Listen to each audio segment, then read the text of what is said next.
charts, we asked publicly about the level of, and privately, about the level of policing on Staten Island. March 12th, we sent you a letter asking specifically for numbers of police officers, not only assigned to the borough, but actually boots on the ground working, relative to what we had 5 years ago, 10 years ago, 15 years ago, 20 years ago. So instead of just sort of doing it anecdotally the way Councilmember Gentili addressed it so eloquently, to have actual numbers. Because we are being told by certain folks that our levels are comparable to the 90s, the 80s, some people say even the 70s.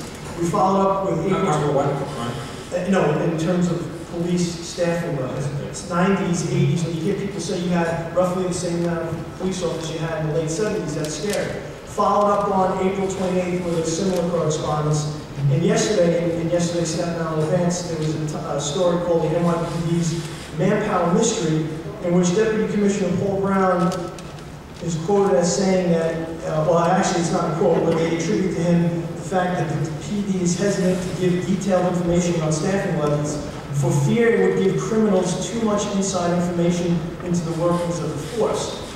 I don't want to give, you know, the miscreants out there exact staffing levels of midnight tours, but I think that Councilmember McMahon, Vizio, and I, as representatives of Staten Island, have a right to this information. And you know, we've had a very cooperative relationship in the past, and we want that to continue to the remainder of our terms. But I think it's information that we need to know. We want to know exactly how many officers we have on Staten Island relative to the past, so we can make the case perhaps a little bit more effectively to get resources for our home borough. And Mr. Chairman, I apologize for being parochial, but this is the issue of the day on Staten Island. All right, well, let me answer your question. You certainly do have a right to know, and a letter has been sent to you.